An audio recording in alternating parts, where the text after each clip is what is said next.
Okay, well, welcome one and all.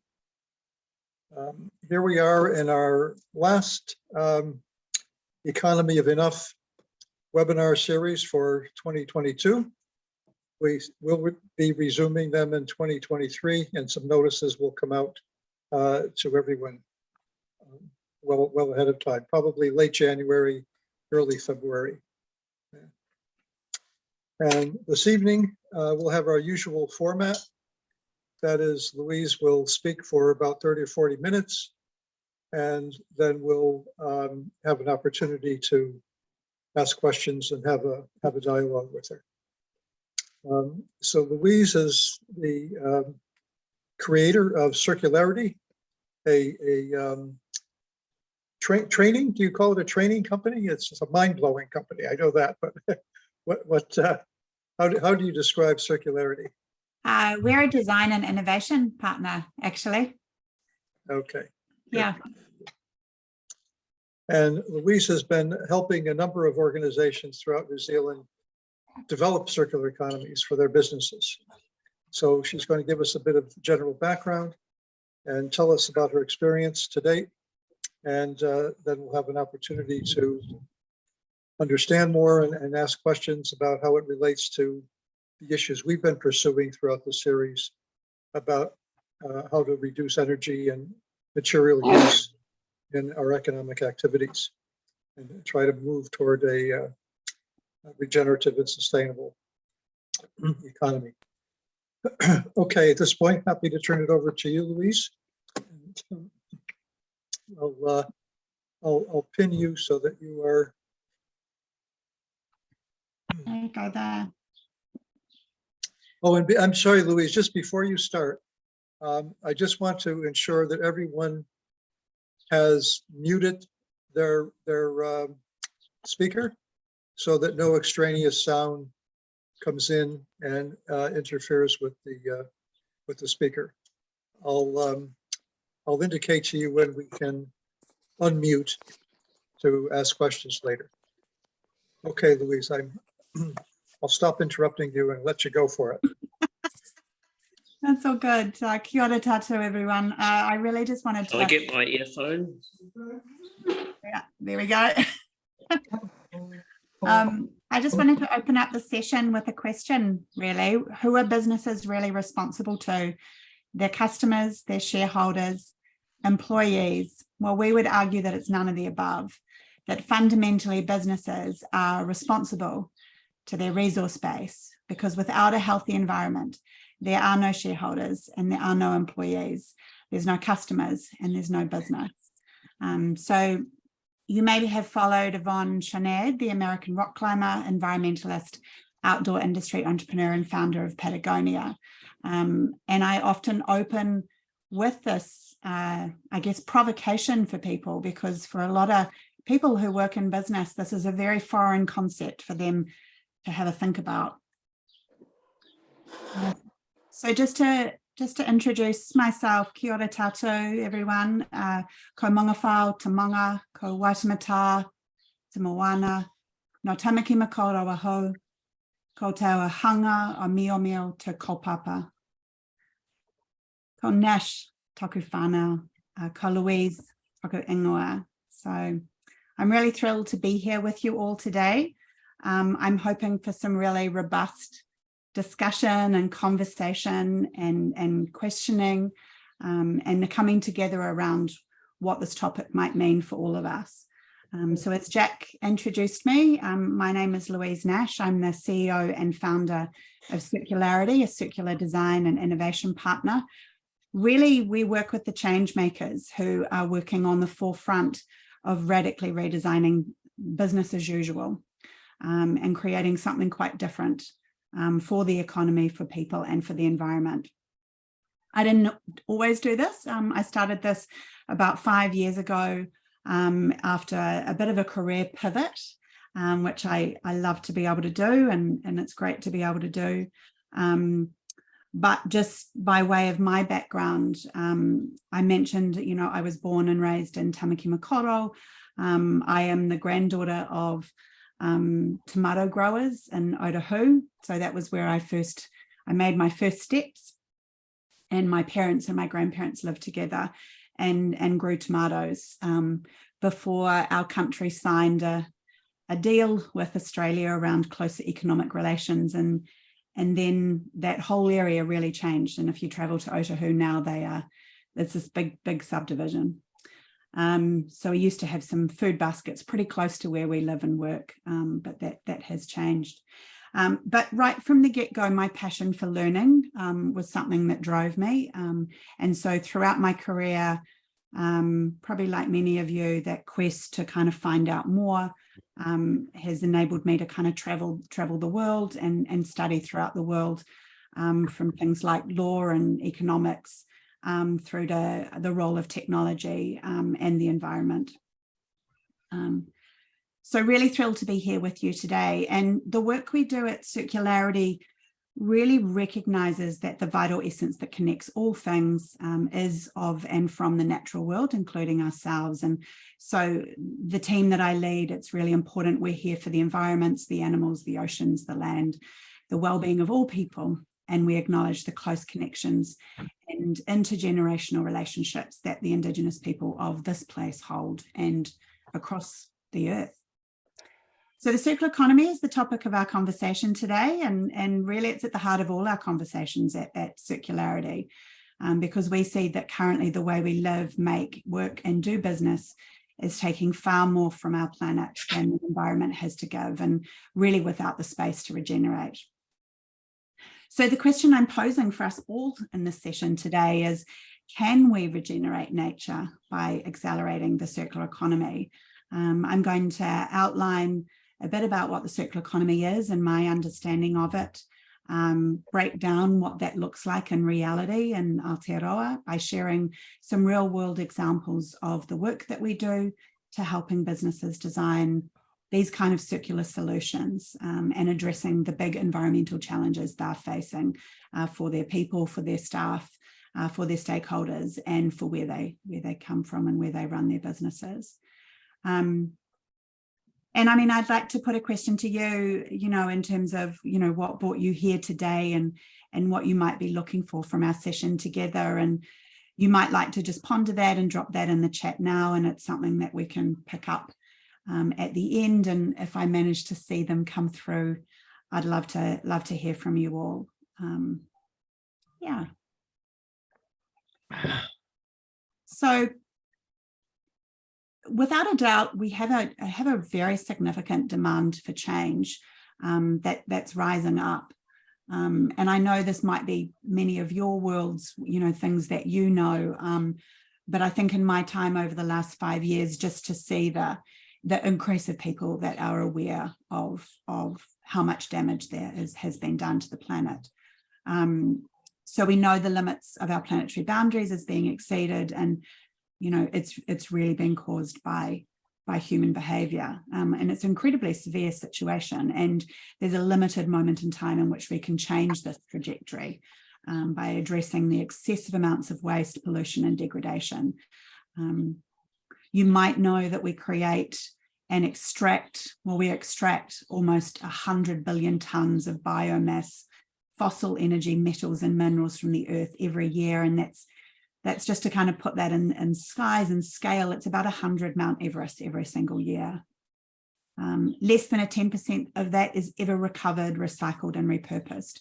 So currently our circular economy in the world sits at about 10%.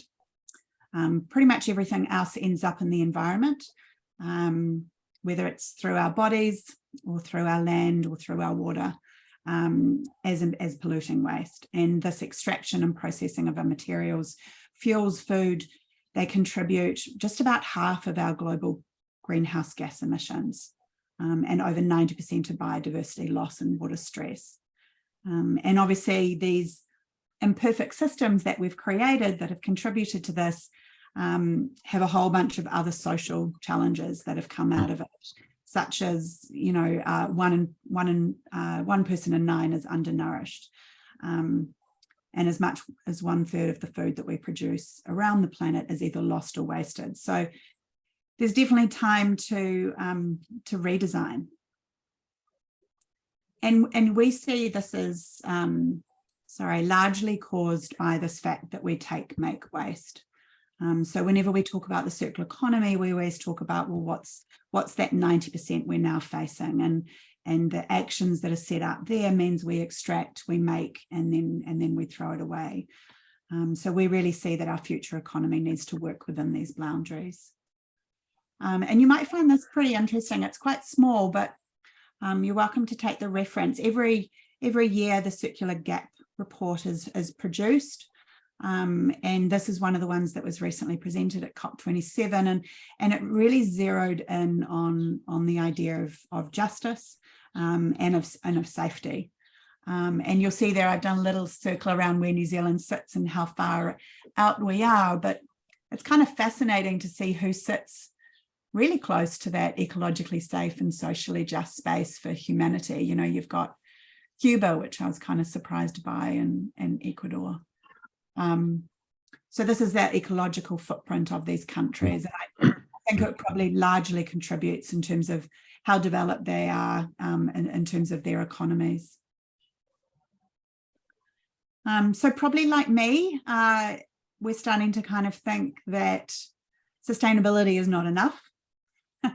I'm encouraging anyone who has sustainability in their job title to change it to, I guess, either climate or transformation or redesign, because despite our commitments, we have some very significant contributors to waste to landfill every year.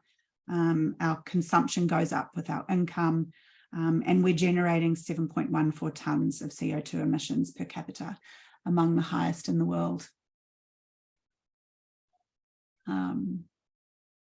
So sorry, I can't see that chat. I saw someone popped in there, but we can pick them up at the end. So I think the most fascinating thing for me when I looked at this problem, really at the bottom of the cliff, right? I looked at the waste. But then when I stepped back and really saw that actually we had a bit of a design opportunity here when I found out that nearly 80% of all the environmental impacts of everything we make, use, and consume is actually determined at the design stage. So I really saw that the opportunity was change the cause, not the effect. And simply put, that's why I founded Circularity, to really lean into that space, to enable the future of business to work in tune with nature, not against it. There's no waste in nature. How do we design our businesses to be so? How do we design our systems around that to enable that and make that possible? So we work with the change makers, business, cities and communities to help them design a better way forward. And this year I was really pleased that the work of the team meant that we were able to become a B Corp certified organisation, which means we are held accountable to the highest social and environmental standards out there.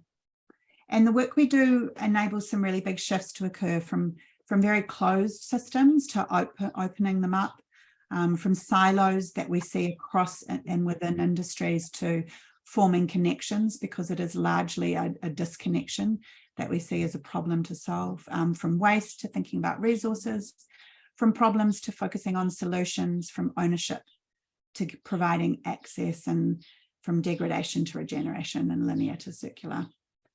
So we see that to make these shifts, we require a shift to the circular economy. And the three principles really sets us up to help move beyond a linear and a recycling economy.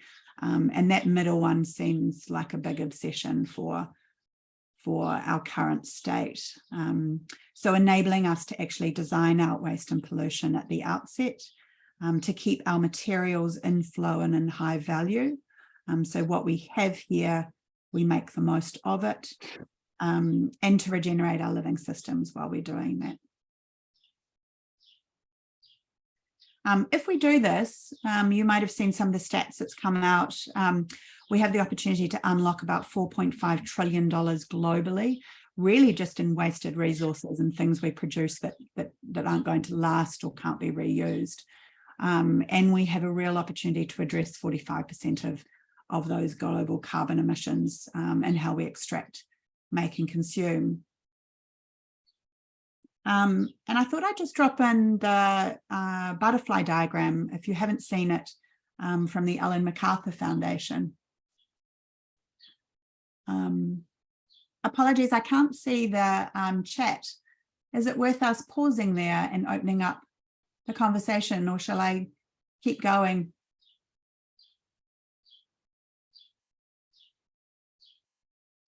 I can keep going. So the butterfly diagram from the Ellen MacArthur Foundation, which is sort of the big resource and education centre for circular economy around the world, sets up two flows. On one side, on the left, that you see there on your screens, is the biological flow in terms of how resources should flow through. And on the right, it sets up where how the technical flows should go through. So biological, these are all the nutrients from biodegradable materials that are ultimately returned to regenerate nature. And the technical side is all about the products and materials that are kept in circulation through processes such as reuse, repair, remanufacturing, and then ultimately, if we have to, recycling. And I think this sort of helps, put some food for thought, if you like, in terms of answering that question of, can the circular economy regenerate nature, when we start to look at these flows. And so thinking about the biological side, on one side, the idea that there is no waste at nature. So why don't we design a food system where there is no waste? And rather than bending nature to produce our food, how can food be designed for nature to thrive? And I had the opportunity to present as part of Food and Agricultural Week on behalf of New Zealand at the New Zealand Expo recently. And one of the things I talked about a lot was, how do we design a food system based on listening to growers and what growers know, what works best, and working with the land, versus creating a food system on trying to focus on what a consumer, whoever the consumer is, what they might possibly want. And I just love that Henry Ford quote of, if we asked them what they'd wanted, they would say a faster horse. So we're literally giving them a faster horse in the food system, but it's creating huge impacts. So I think the key here for the biological side is, when we produce these things, where are the waste streams what are they being turned into, and of high value? How we produce feedstock out of that, whether we work through biochemical systems to take some of that waste from our processing and create other non-harmful processes that can ultimately regenerate our living systems, and how we can farm and collect in a way that's non-extractive, that actually regenerates, and on it goes. On the right, the technical side of the circular economy is all about minimizing extraction. So these are all our technical materials, like plastics, like metals, things like that. How do we create an economy where, when we use things, our first kind of point of call is to share them, to maintain them, to make them for longer use, to make them with modularity, so that when things break, that can be fixed. And the big right to repair movement that's gone through Europe and introduced a whole range of really incredible regulations in that space. And I hope to see some of that here. And then as we move out in the circles, we start to lose value, and it starts to cost more, and we use more energy. And, definitely in New Zealand, we're focused on the recycling economy as our first point of call for our technical materials. And there's lots of scope to move back down into higher value areas.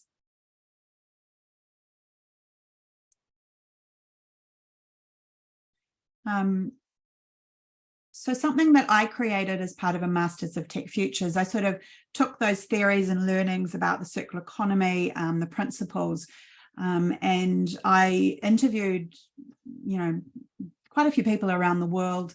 I looked at startups and what was coming through in the innovation space, and sort of synthesized that all into what I call the 6 circular by design methods. And these take into account the idea of creating closed loops. So there's no waste, you're recovering, repurposing, you're only using smart renewable materials, you're enabling regenerative behaviors so that you can actually scale and that motivation. We have a lot of communities that are doing regeneration, a lot of Indigenous communities that are definitely supporting and growing on the land and driving food sovereignty. How do we enable and support that to scale and grow?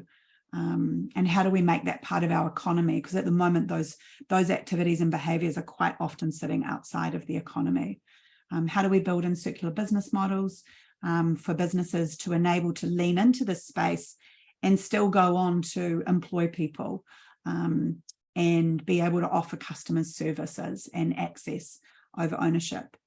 Network participation is all about the network effect of digital, that if we get these solutions networked, the right kind of solutions network, we're able to scale them massively around the globe. And then embedded intelligence is really about how we bring transparency to supply chains through technology such as embedded intelligence, such as AI and artificial intelligence and blockchain, and use it for the purpose that it probably should be using for.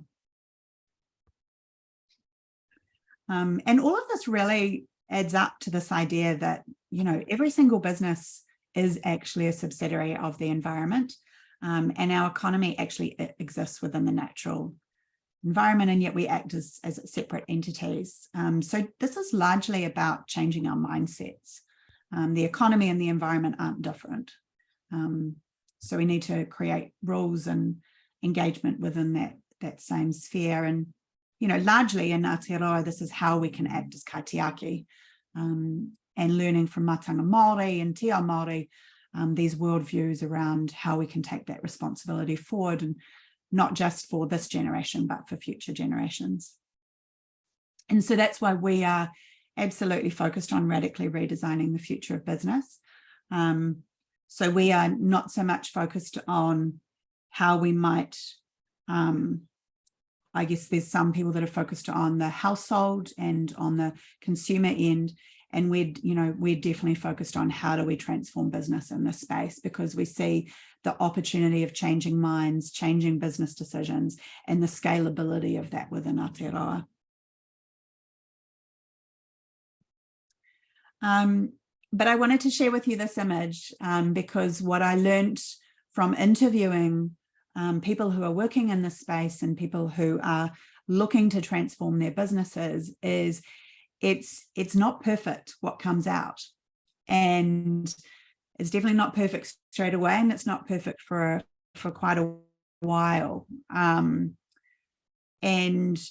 it's largely because we're trying to transform something within a linear extractive system. So you get to the point where you can design what you're responsible for, and then somehow you have to operate within a system, whether it's financial system, such as the tax system or regulations, or the recycling systems, for instance. So there's some concepts that we work with, which is this sort of design thinking approach, which enables you to kind of improvise, to kind of scavenge and think what you can work with, to protect what you have, and to adapt to kind of whatever's coming your way, and really work through this as a bit of a learning exercise around what business could look like.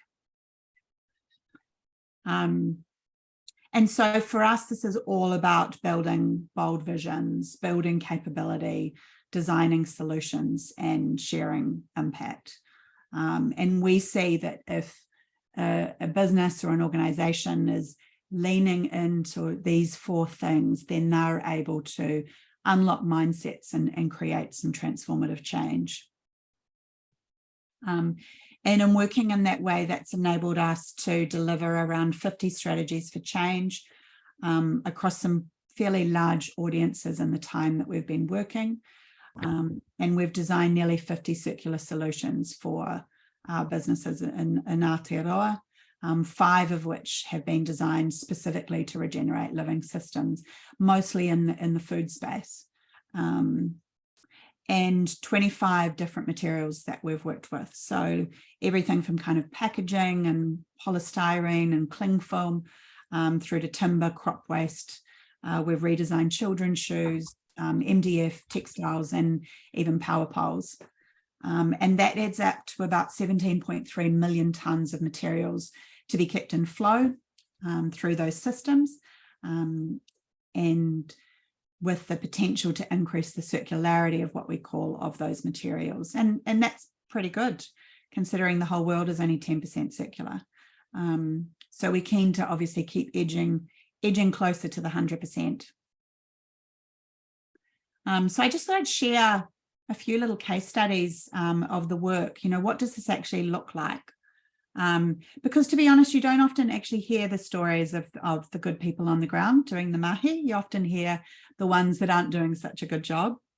This business is a pretty big business in Aotearoa and in the Waikato. They are the country's largest aluminium window and door producer. And this lovely lady here is called Michaela Plor. She's the daughter of the family who own it, that employ and operate in the market. And when we came on board to their 13 businesses that sit under one holding group in the Waikato, we waste audited everything that was running through those businesses. It took about 20 people 5 days to work out the waste flows. And we determined that they had enough, you know, just one item of it was cling film that was used to wrap the aluminium and protect it in transportation. Because if they didn't protect the aluminium window and joinery, they didn't get paid when it arrived on the construction site. So they were wrapping, you know, using enough cling film to wrap 1/3 of the planet per annum. It's one business from the Waikato. You know, this is the scale of the things. We see things in our rubbish bins and we see things in our recycling household bins, but actually what's going on in supply chains from a business sense is way bigger from an emissions and a waste perspective. So we worked with them once they were able to measure that. We then worked with them on identifying what the costs of that was to the environment, and to their people, and to their business. No one had actually ever added it all up. And we developed a shared vision for them. This map here, you'll see I actually mapped. I had to get a room of 4 walls of whiteboard to be able to map every single piece of their business on the wall, and it was where we were able to isolate where the impact was being created. And from the work that we've done, we're able to deliver them a score of circularity of about 64%. And so that means about 64% of their materials that are flowing through their aluminium window and door business, everything from the packaging through to the aluminium, through the timber, is 64% circular, so being recovered. So a really big journey, took about 3 years. And one of the biggest things that we changed for them, this is the aluminium window and joinery, and this is how it goes out to their customers. I actually designed, what you're seeing there in the box is not plastic, it's actually wool. And I worked with the local wool manufacturing business, if you like, and created a technique with the wool, the very coarse wool that comes in. So this isn't the high grade export stuff that goes out, and created essentially a reusable, renewable packaging system for them that completely replaced every bit of plastic. So replaced bubble wrap, replaced polystyrene, replaced cling film. And this is Michaela and I trialing it with the guys on the shop floor because they didn't believe it was possible. So they made one kind of purchase of that wool packaging, and they estimate that that might keep them in all the packaging they need for about 10 years, because they're going to collect it back and they're going to just keep repacking it. Anything that gets kind of munched up or can't be put back in that loop can go next door to the mill and be remade. And so that's entirely possible for another business.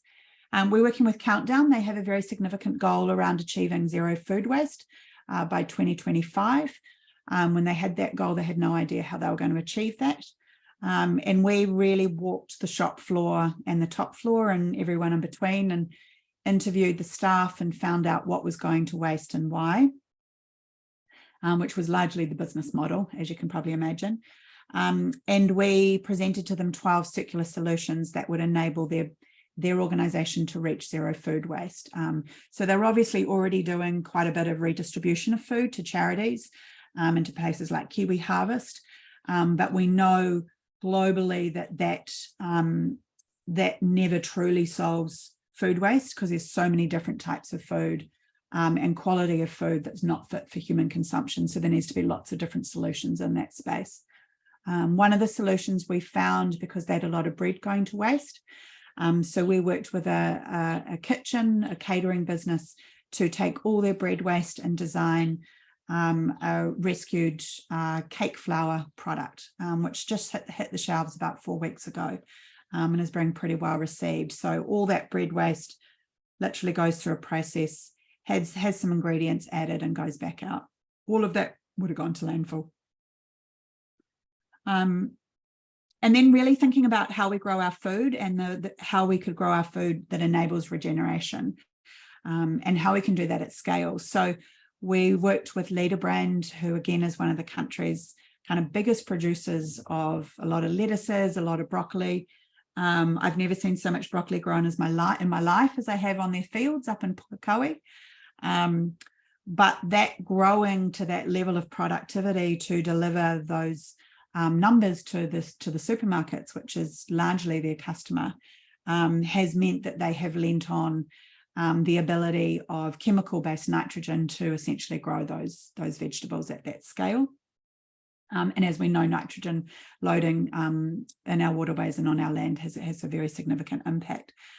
So we worked with them around, the first thing is no one really has a measurement of this. So developing a digital platform that enables the measuring and monitoring of this to identify the optimum levels of nitrogen. So a lot can be saved if we just knew that the plant didn't need the nitrogen or the soil didn't need the nitrogen. So that was one of the first things we did. And then trial testing on different land, more regenerative methods around composting and seeing how the nitrogen levels were affected and adjusted. And their goal is to shift to fully regenerative food growing. Some of you might have followed and seen what's happened down at Mount Ruapehu in terms of them going into receivership, and a lot of their business decisions hasn't taken climate change into account. They built a very big chairlift at a place where there was receding snow, and every single year the snow recedes further up the hill. We had the opportunity to work with Cadrone and Treblecone about 3 years ago when they wanted to deeply understand this, and really saw the opportunity for them to create what we called a living mountain framework, so that every single one of their staff and their stakeholders and their customers understood that they were actually living and operating on a living mountain, which had everything from, soil and trees and biodiversity, and that every decision that they were making had an impact. One of my first jobs I had to do with them was walk the ski hill with the lifties in summer, when they opened up in summer, and all the way up and down the lift chair, the lift line was those tiny little chocolate wrappers, because if you ski, you tend to put a little bit of chocolate in your pocket, and invariably it's windy and you're on a chairlift, and so it blows away. So that finding that and identifying and quantifying that actually meant that they no longer sold anything in a packet this winter, unless it could be composted on site. So they'd completely changed their procurement policy, which was super cool. It also means working with industries like Plastics New Zealand, and we were brought on board because a lot of businesses do have some very significant plastic reduction goals. The government is very active in this space. You've seen some very significant problematic plastics being designed out, and many will be taken out of the economy by 2025, which is amazing. But there's a lot of people using plastics and they have no idea the impact, and they don't know how to use them better. And plastics are part of our lives, and there's actually some fairly good uses for it. So we helped design a circular design guide, and we run training days for people who want to understand more about how to circulate their plastics within Aotearoa, in what is probably a pretty broken system. All of that work we kind of do one-to-one with clients, and then this work here, this XLabs Circular Economy program, is probably what Jack was referring to. It's essentially Aotearoa's training program in circular economy. And we've been running it since 2020, thanks to kind of everyone from Ministry for the Environment, the Economic Development Agencies, Callaghan, NZ Trade and Enterprise, and the Māori Economic Development teams. And we've had a huge number of businesses through. I do have a video, but I am just going to kind of flick through it in the interest of time. Huge fan of XLabs. I think that there are businesses out there that are overwhelmed. This topic that we're talking about, whether it's sustainability, circularity, it's evolving, it's changing. Initiatives like XLabs is brilliant because it allows people to think differently, to have those kinds of conversations that stretch their imagination. It gives them some structure as to how they pull those problems and opportunities apart and then build up the solutions. That's what we need. If there was one thing that I want everyone to take away from this week at XLabs is to stay connected to each other, stay connected to the land, to the environment, stay connected to the problem. Everyone is brave enough to deliver the. Oh, there we go. We got a short version anyway.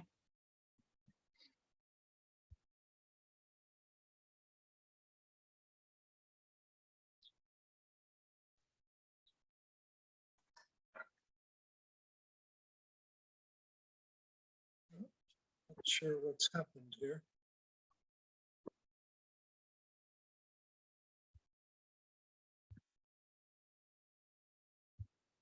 Oops. Oh, must be a bandwidth.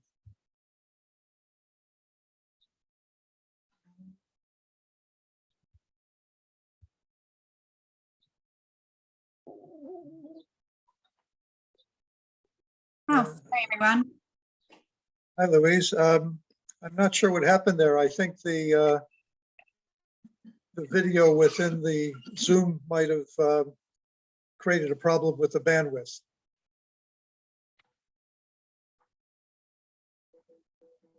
Can you hear me, Louise? Oops. We've lost Louise. Oh, no. I think it's an internet issue. Oh, she's coming back.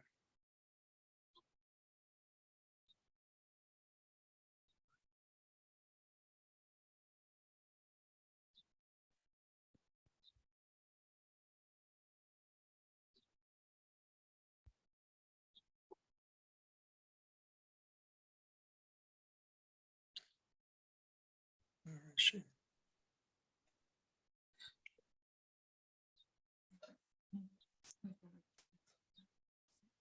Oh, she's not there. What?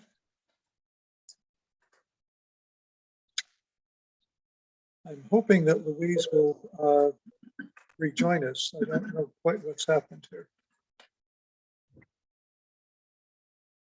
It's more than a microphone. Hi, issue. everybody. I hope I haven't upset the apple cart by joining the meeting. I'm a bit late, I'm sorry.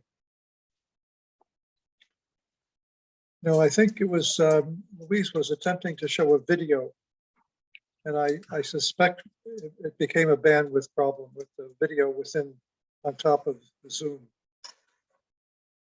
That's the hypothesis anyway. I'm just going to see if Louise is trying to reach me by email.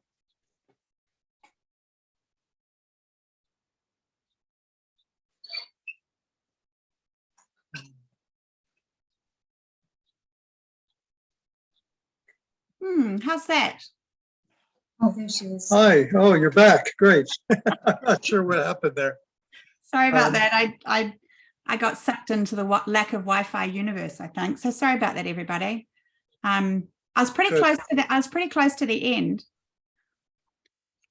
Yeah, well, would you like to finish? I think the video may have caused the problem. Yeah, I think so too. I won't Yeah, play so- that again. Yeah, So let me just wrap up. I'll just pop it up here. go for it. Yeah, thank you so much. Thanks for your patience, everybody. So I think really, from our perspective, we're facing some really big challenges ahead. So we really see an opportunity that together we can radically redesign the future of every business in Aotearoa. From the work we do and with the organisations we work with, there's definitely a strong intent there to change. But most people have no idea how to start, and their people don't have the capability to do that. And so it's really how can we support that? And just in closing, something that guides all the work that we do together, with our clients and with our communities, and I invite all of you into that, is mamua ka kite amore, mamore ka ora amua. And I was very grateful to be gifted this whakatoki for our XLabs program, the idea that, those that lead give light to those that follow, but those that follow give life to those that lead. And I really love that interplay between, it's like we're all teachers and we're all learners. And through that, we're able to hopefully navigate a thriving future for us all. So that's about it. Lovely. Thank you. Perfect. Thank you very much, Louise. I believe there's a number of questions in the chat. Yeah, cool. Can you access the chat, Louise? Well, I probably could have if I hadn't gone out. So apologies. I can just see one now. Thank you very much from Catherine. So apologies. It looks like if anyone else can see the other chat questions, if you want to copy and paste them and put them in, because it looks like because I popped out, I can't see them now. But I can answer this one. So do you think the New Zealand education system is fit for purpose in preparing citizens for actively engaging in this regenerative business design? And if not, do B Corps have a plan to help fill that gap? Thank you for your question.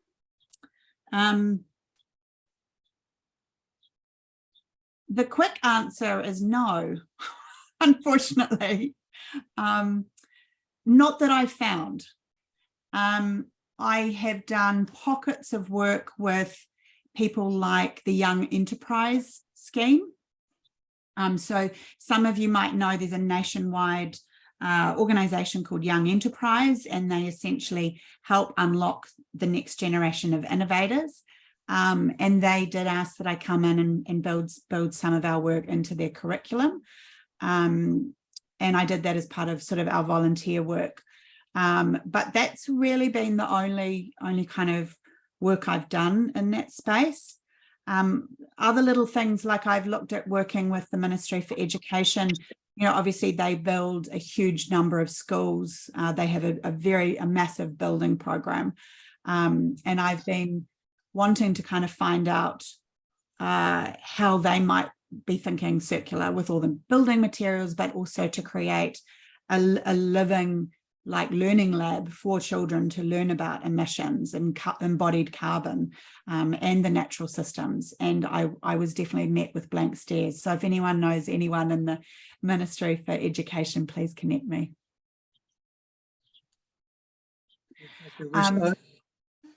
My understanding that you cannot read the questions in the chat?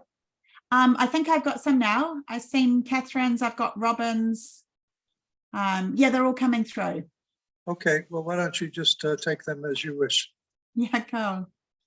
And I'm really open that if you want to come off mute and we dialogue a bit. Like I find often when you've asked the first question, you get an answer and there's a second question that follows. So feel free to do that.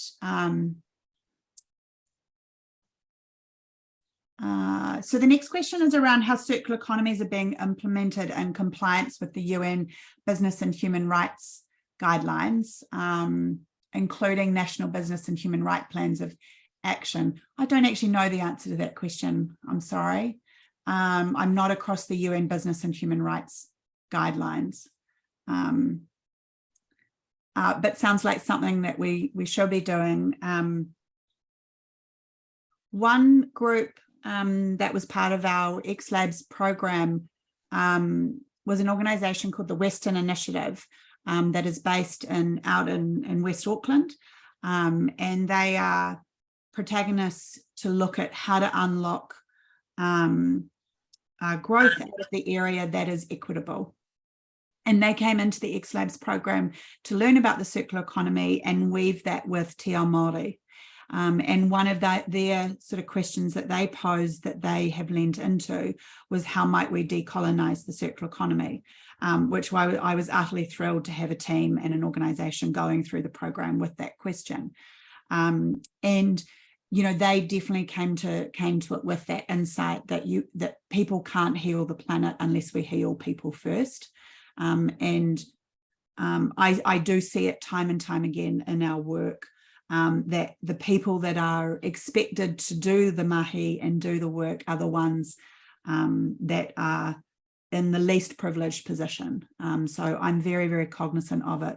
The Western Initiative ended up designing an extra flow in the circular economy butterfly chart, and they called it the cultural nutrient cycle.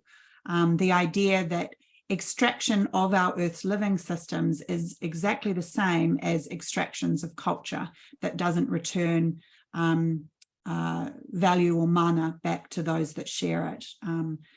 So if you are, I will just type in here, there's a bunch of videos and stories of all of that on our website if you wanted to kind of check it out. Yeah, Catherine, who asked the question, would you like to do a supplementary or make a comment?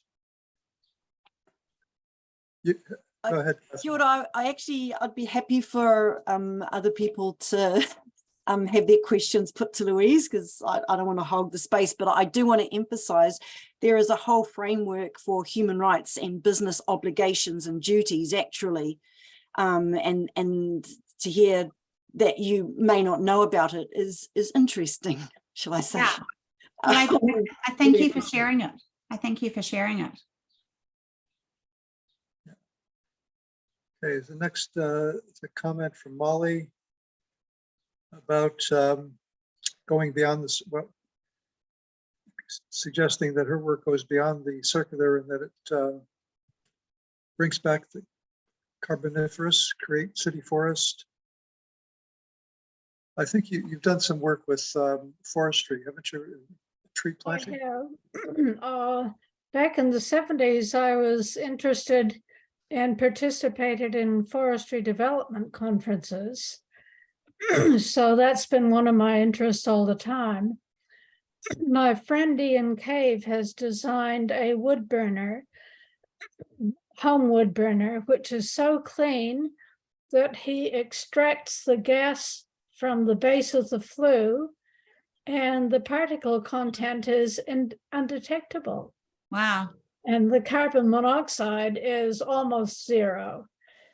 So my part in this project is to design city forests.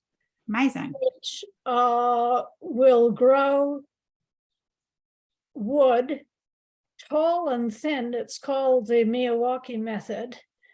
And as designed, it is designed to offer spiritual health, because it was defined by a Japanese man to emulate the shrine forests, was adapted in the Netherlands for education, and the Netherlands have built over 200 school forests.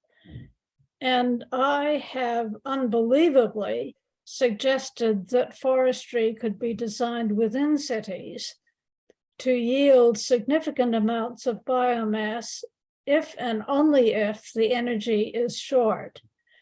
And this stove actually creates biochar as a byproduct, so that over 30% of the carbon content of green wood becomes charcoal, which could be buried in the ground and sequestered for good. So this is an incredible new technology, which Ian and I are committing to a research paper, which we hope will be published. I call it Bring Back the Carboniferous.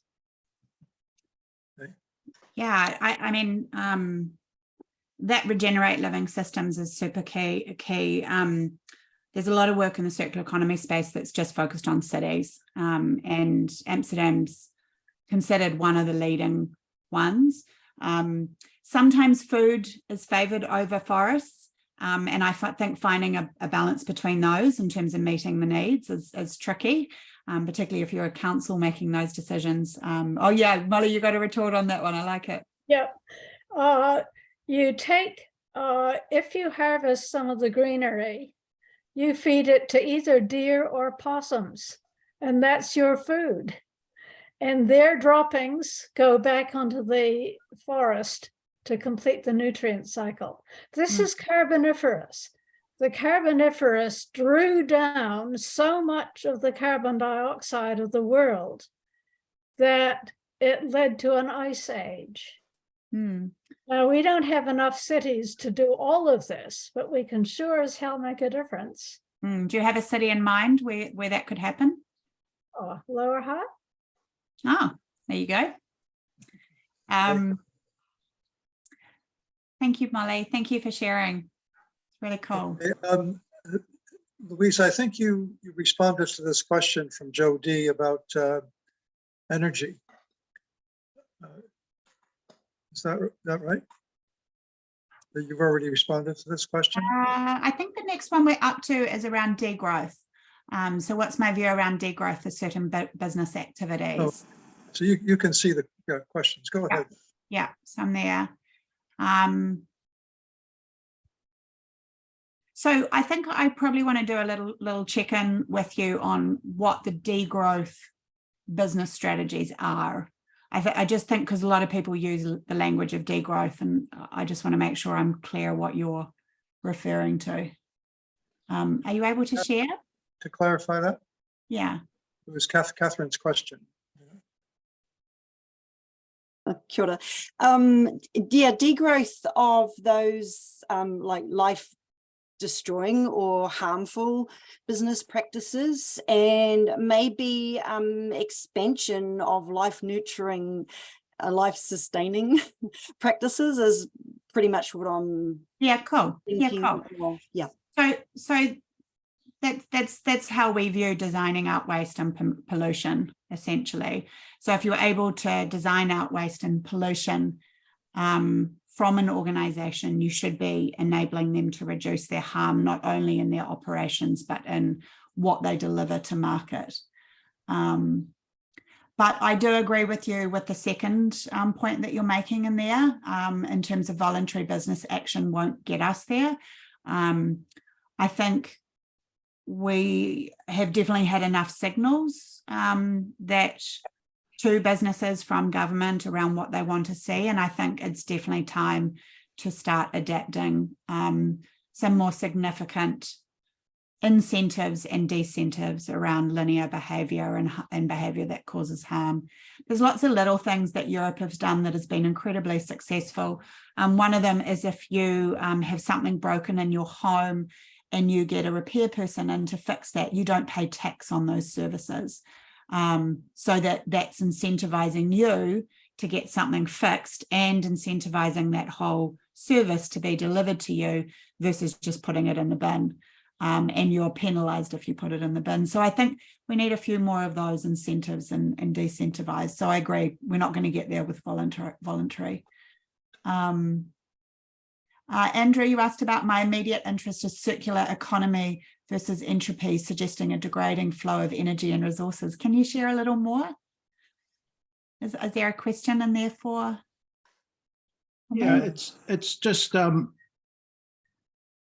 circular to me suggests that there's no loss in the system when if you go to 100% circular, versus the reality of entropy and the degrading quality of energy and the resources, and something that Herman Daly's written a hell of a lot about and got some really interesting diagrams showing a sort of circular resource, but a flow of energy coming through the planet and out the other side as waste heat. So I'm very interested in the limit of the concept of circular economy versus the physics of thermodynamics. Sorry, I did lose a little bit of internet there. Can someone just share with me what the question is? Well, I can read. This is my immediate interest is circular economy compared. I got that. Thanks, Jake. I'm just not sure what the question is that's being asked, or if it's just a sharing of that information, which is great. I think the question has to do with the idea of circularity, using the natural system as a model, is circular. And in fact, the more biodiversity we have, it actually acts against entropy. It helps us retain organization and doesn't dissipate useful material. Okay? Whereas with recycling, even at a very high rate of recycling, for example, 90% recycling, which I think is exceptional. There are very few things, my understanding is, that are recycled at such a high rate. But 6 iterations of that, 90% times 90% times 90%, you end up with about half of what you started with after the 6 iterations. So part of that is entropic decay, but part of it is just the impracticality of retrieving tiny pieces, I think. Yeah, and I can see Deirdre's kind of asking a similar question, like what are the limits to it? I mean, it's interesting when you work with the stuff practically, you know, so like little things like commercial grade HDPE plastic that's used to produce most of our kind of hardware. If it doesn't contain kind of anti-inflammatory stuff, flammable qualities or UV treatments, that has almost 100% circularity potential, onwards and onwards. Does timber? You know, the goal is, I guess, when something's returning to the natural world and turning into food, we're still considering that to be circular. It's flowing through. It does change in composition and it does change in weight. You know, we're currently measuring the water circularity for all of Silver Fern Farm's processing sites. And we're measuring the quality of the water as it moves through the system, but also the changes in volume. And you don't end up with 100% at the end when you're dealing with any kind of material. There's always some loss in processing. You know, for water, it's an evaporation loss. So I think those things in dealing with materials, particularly biomaterials, all of that's to be expected. Yeah, it's an interesting challenge. Molly has her hand up. I think she wants to comment on this. Yes, happy to. Now, my own master's degree in science was actually in statistical thermodynamics. So I've got a fair picture of Andrew's comment on entropy. In fact, in general, any physical system eventually degrades through entropy, and the idea is that the whole universe will finally go absolutely flat in multiple billions and trillions of years. So there's something behind his concern. The interesting thing is that our planet began kind of reversing the entropy cycle in a massive way when multicellular life began. Andrew, are you aware of Nick Lane's work best described in his book called The Vital Question? No. Nick, Okay. Nick, what? Nick Lane, The Vital Question. Okay, thanks. It will blow your mind, because everything began some 5 million years ago when he believes when certain hydrothermal vents in the ocean started working not with energy, but with entropy to build multicellular life. There had been bacteria and what are called archaea and other single-celled organisms before then. Suddenly, one archaea invaded a bacterium and suddenly created something which grew a nucleus and quickly became a multicellular organism. The Carboniferous era was the time when the Earth suddenly changed, like over, say, hundreds of millions, 100 or 2 million years. And multicellular organisms became plants, which became trees, huge trees, which buried their carbon. And we suddenly had a cycle between hothouse and snowball Earth. And all of this was reducing entropy, turning the sun's energy into something big and complex and burying it. That was the beginning of our fossil fuels. I believe that technologies exist that can re-heal the planet, as did the Carboniferous. And probably, if focused on the cities, can use surplus labor to create the nurseries and plantations that can emulate the Carboniferous. And suddenly we have healing the planet. That's my point. The increased biological complexity is actually operating against entropy. It's reversing entropy. Yeah, And it is. It is why creating negentropy, which is complexity. Exactly, and it's why it presents such a compelling model to imitate, which is what the circular economy is attempting to do. The question, I think, coming back to Andrew's question, is whether non-biological systems can actually do that. And I guess that's a theoretical question that is not But by healing the planet relies on not only biological systems, it relies on the biological system in every city and every area that is particularly adapted to that soil as well as the climate. And the soil matters more than the climate. So there is a potential way to do an awful lot of stuff which goes beyond circular and creates negentropy and Nick Lane's theory.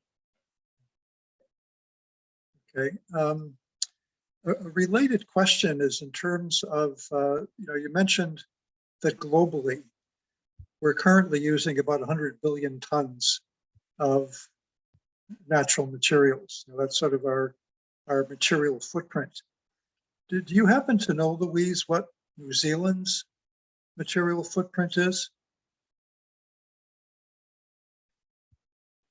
Are you frozen there?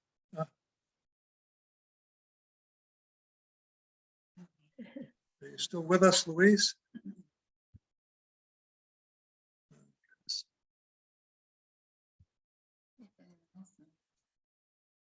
Well, other people are moving, yeah. Can others hear me? Yes, I can. Yeah, but somehow Louise has disappeared, frozen there. Well, again, hopefully she will come back. Yeah, one of the big questions I have, I mean, obviously, any kind of increased circularity is desirable. One of the big questions in my mind is whether it can handle the magnitude of change and reduction in energy and material use that we actually need. to come to a sustainable economy, nonetheless regenerative one. Well, Louise is still not with us, unfortunately.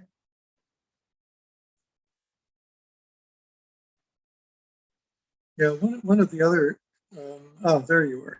Are you back? No, you're back with us. I'm so sorry. I don't know what's happening.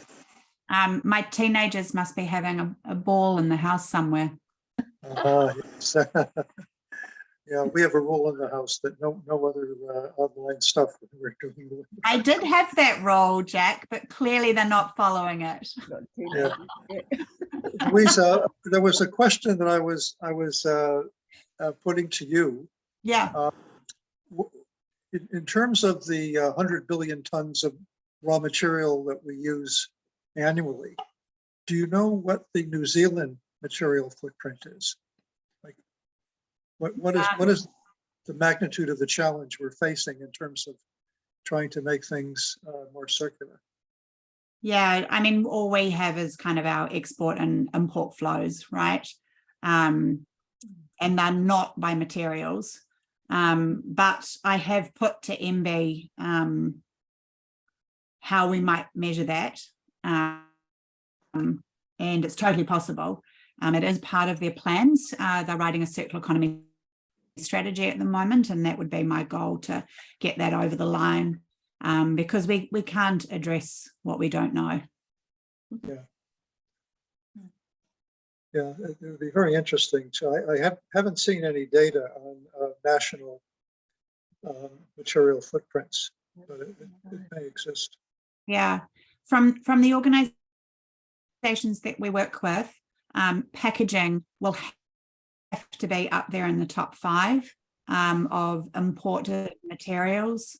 It is way bigger than anyone realizes. Yeah. Mm-hmm. Okay, continuing through the questions here, there's another question or comment from Catherine again about B Corps. Yeah. Do you see that one, Louise? I've lost it again. I'm sorry, apologies. I'll read the. Yeah, thank you. I'll read the question. It says, have B Corps, are they a response to the efficiency paradox? I think it's Jevons paradox, or the rebound effect, if I'm understanding you correctly, Catherine. You're asking about the rebound effect. So that, for example, you gave us some really very nice examples of increased circularity.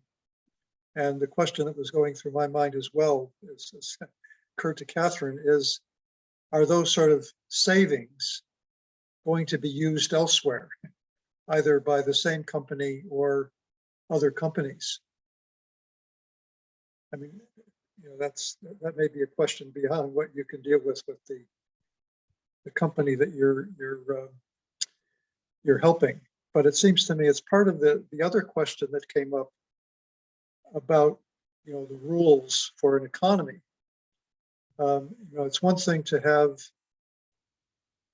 the methodologies that you described for individual businesses, but an economic framework or economic theory seems to me to go beyond that and really talk about a whole range of other micro and macroeconomic issues that into which circularity could fit. But a question I had is the circular movement generally, a global movement, is it addressing the broader issue of the economy part of its title? The emphasis is on the circularity. Yeah, if I'm making myself clear, I don't know if I'm being clear. Yeah. I mean, it's absolutely addressing the redesign of the economy. If you're a business and you produce shirts, and how you pay your staff is by selling shirts, you need a new business model. If you're going to operate in the circular economy, you're not selling a single shirt to people every single week of the year. You need to be in the business of going, well, I'm making shirts. What about all the shirts that are out there in the economy that aren't being used? What am I doing about that? What's the business model that sits under there that enables me to make the shift? How do I recover those materials? What might they be used for? We have a lot of dead value that's sitting in all of our wardrobes. How do we unlock those things? We're working with a company that's a very significant. They supply a lot of plastic packaging to all the supermarkets, to all the takeaway places. If you order takeaways, all those containers are theirs. And so, they sell in excess of 50 million containers a year, right? And they've asked us to design the business model for them. That means they don't sell single-use packaging anymore. They sell and charge per use of that container. And what is the digital platform that sits on in the economy that enables them to charge every time that container gets used, to hold it in value and to keep moving that through? Because that's the main problem with the recycling economy, is that stuff at the end has no value. Right. So we have to create new business models at the heart of the economy around how we use things. If we are just transacting and shifting ownership from businesses to consumers, we're never going to get there, because that's not our job. Our job is not to be responsible for the manufacturing of things. Our job is to take care of what we've got and what we've got access to, and keep it in flow back in and back out with that business. I don't know if that directly answers your question, but I think it's the shift in business models that are the real change in the economy for circular. Yeah, a related question that occurred to me is, in the quest for circularity, have processes come up that make sense with respect to circularity, but don't make sense from a business financial perspective? That they're too expensive, for example.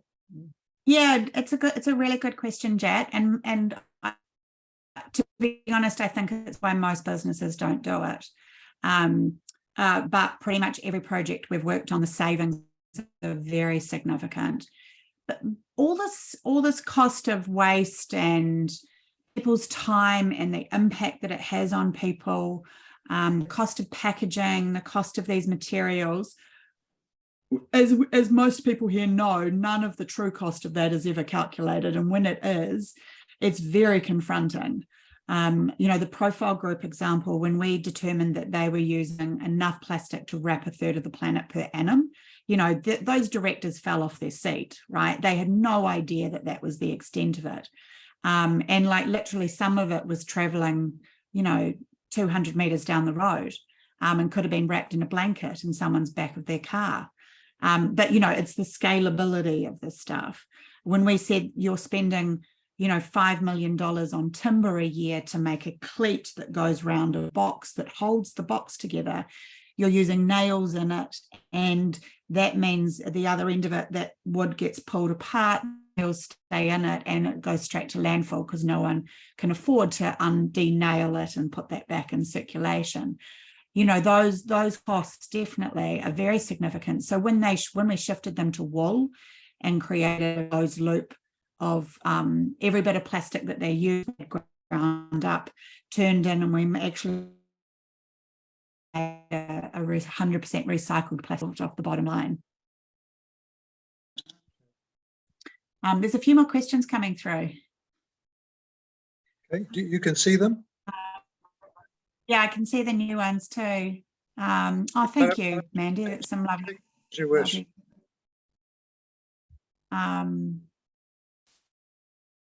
The built-in obsolescence absolutely has to go. I think the right to repair piece is kind of leaning into that space in a positive way.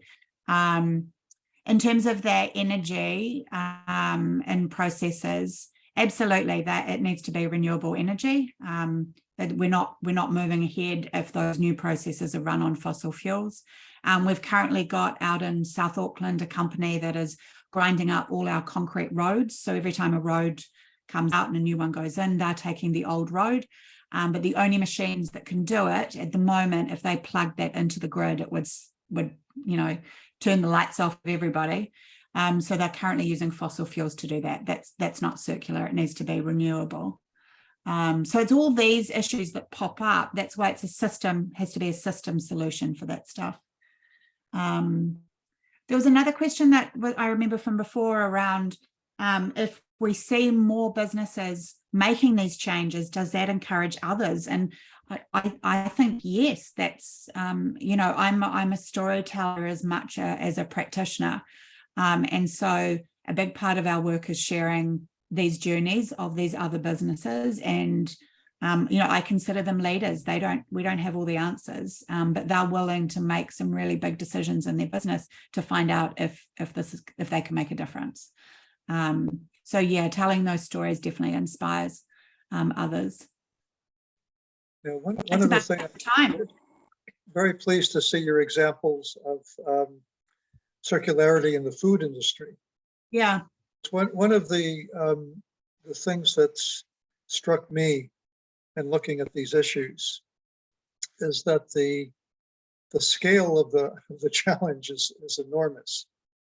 The estimates of that 100 billion tons of raw materials that we use annually, a very small percentage of it is actually renewable. So the challenge of reducing that is enormous. And one of the questions I had is there any sort of movement within the circularity movement to say, let's focus our circularity efforts on essential goods and services? For example, if somebody came to us and said, I want to build a luxury yacht, can you help me do it in a circular way? I mean, it seems to me that's a waste of resources, even if it's circular. It might create some interesting principles that could be used elsewhere, but it would seem to be higher priority issues in terms of human well-being to focus circularity initiatives on essential goods and services, food, housing, so on. Yeah, is there any movement within? I mean, to be honest, I think that's where the natural energy is flowing for people, because that's where the impact lies. So we definitely see housing, construction being a really big area for circularity. Half of the waste in our landfills is from construction and demolition. And there's a lot of materials and energy used in it. So there's definitely a big movement in housing. There's a very significant movement in food. The Ellen MacArthur Foundation released the Big Food Redesign. How might we, redesign our food systems around how we can grow? And then, to Molly's point, the piece around the redesign of our cities, because that's essentially where it all comes together as a nexus, is kind of the third big area of energy and activity, if you like, in this space, because it all comes together. You've got, the transport, you've got the businesses, and, there's really cool things being done, and there's a bit of work. This is where Kate Rayworth's work on the donut economic theory kind of comes together with circular economy, and Amsterdam in the Netherlands is really leaning into this and redesigning their cities, and the whole 15-minute livable city has definitely been set up in that way.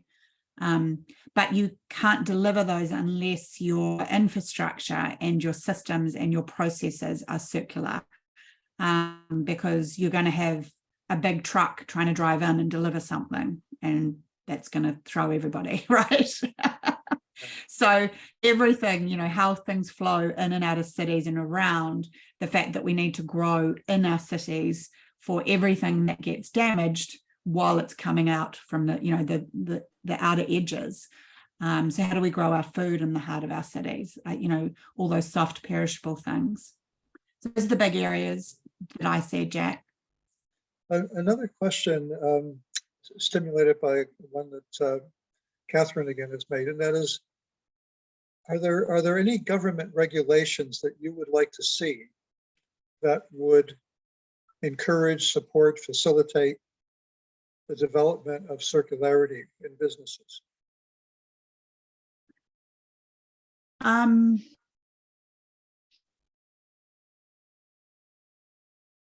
think just I paused because I obviously could list off a whole bunch of very effective Green Deal strategies that could be implemented, right?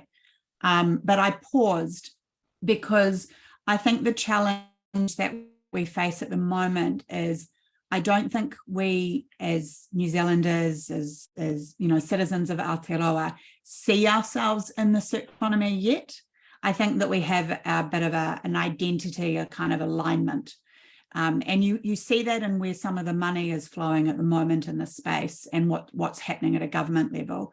So, MB put $22 million into the University of Waikato to understand what the circular economy might mean for Aotearoa.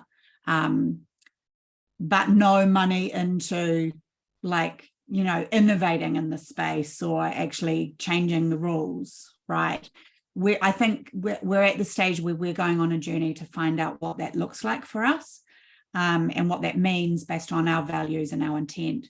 And I think it's because we don't have the picture of what a circular economy is at the moment in New Zealand. And I think that's why I'm challenging MB very hard to undertake that research to measure the circularity of material flows in New Zealand, because I think that we would all be horrified of what we import, what flows in, and how much of it goes in the bin, and over what time period. And we would see the loss and the impact that has on our economy. And we would see ourselves in those numbers, because we would see the lack of jobs and the lack of productivity.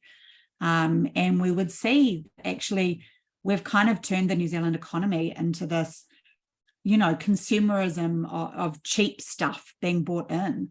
And it's really ruined our ability to hold on to the things that are of value and keep those in the economy and moving through. So I think I would like to see us create something where we can actually see ourselves in it, see the impacts, see those material flows, and then I think everything will flow from there. Interesting, yeah. Deirdre, do you know someone at MB? Anyone from MB on the webinar? I tell you who will, that's Gareth Hughes. He's got quite a few people in his wheel organisation that come from MB. Yep. Yeah. And so, quite, I mean, yeah, well, that's great. They've done industry transformation plans, so they've gone into this through different industries, and they are writing a circular economy strategy. We do know some of the principles that are writing it. But this is at the moment in Australia, circular economy is operating at blistering speed. It's incredible. And that's following on the heels of Europe and the States. And how we're procuring goods and how we're using goods and the impact that that's having on our environment. I think this should be, one of the number one things we should be focused on, obviously. Louise, what about small and medium businesses? Are they acting as by sector to take on some of these ideas and move to circularity? Yeah, I mean, it's me, right? So I'm a small business. I'm a professional service business. I operate in my market. It's full of the big five in terms of PwC. So it's working pretty well for me, I hope. But, another really good example is Rescued Kitchen. So they were a catering company that we said to them, hey, if we can get you all of Countdown's bread waste, and we told them the numbers, are you able to make products out of it and deliver it back for the shelf at Countdown? And no one else could solve that problem for Countdown. No one was nimble enough. No one had the intention or, the ability to respond that way. A small business can. And so there's a huge opportunity for small businesses to meet these needs of these larger organizations that have these problems. that can't solve them internally. Yeah, that's good to hear. And how many businesses have been through your workshops? Yeah, so we've had about 6,000 people run through various forms of the workshops. So sometimes we go into a business and run it for a couple of days with one business. The XLabs Circular Economy program, we've got an online course, so we've run about 130 businesses through it in the last 6 months. And then the in-person program, we've put through about 400 people. Have you What done I've any, learned, have you done any marketing to government departments so that they can learn about? No, seriously. it's all I because do. Government It's does all I do. a lot of contracting out, and if they don't set contracts and set specs that require circular thinking, then the responses to those contracts are not likely to provide circular solutions. I could agree more, but no. Next year. There's always January, Jack. Okay, we've come to the end. Any last questions or comments that we have Louise with us? Just raise your hand or speak out. Yeah. Okay, well, on behalf of our climate declaration and all the participants this evening, I want to really thank you for introducing us to circularity and the circular economy. And it's clearly important work, and it needs to be encouraged and spread. And we hope that that happens, and that you continue making those contributions and pushing the envelope. You've got a model from nature that is both inspiring and kind of awesome to think that we can even come close to it. But Yeah. so we certainly have to try. Yeah. Yeah. That's great. I couldn't Okay. agree more, Jack. Yeah, thank you, everyone. Thank you to Jack. Keep writing, Jack. There's nothing else to read online except for your work. So love it. Keep it up. And everyone else that's activating the space. I do run a podcast called the Redesign of Everything. If you listen to podcasts, jump on in. And you can contact me via the website, which is just circularity.co.nz. Yeah. Yeah, that link for those podcasts that Louise has sponsored is available as a link on our climate declaration website with the announcement for this webinar this evening. And since we've recorded this event, it will go up on the website as well. So you can share it or have a look again at if you want to go over some of the comments that Louise had made, or the references should be available in the chat as well. So thanks again, Louise, and thanks to all of you that participated and contributed this evening. And keep well and keep at it. Cool. Thank you, everyone. Ka kite. Bye-bye. Bye. See you later, everyone.